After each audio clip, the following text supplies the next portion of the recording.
ఇదిగోండి ఈ బ్యాగ్ తీయిపోయింది. ఇలా పట్టుకున్నప్పుడు అంటే ఇంటికి వెళ్ళేసరికి కింద పడిపోతుంది బ్యాగ్ ఏదంటే చూస్తానండి.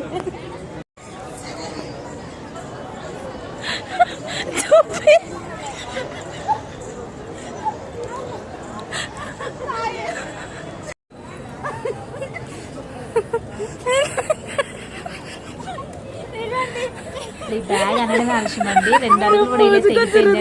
నవ్వొచ్చింది మాకైతే.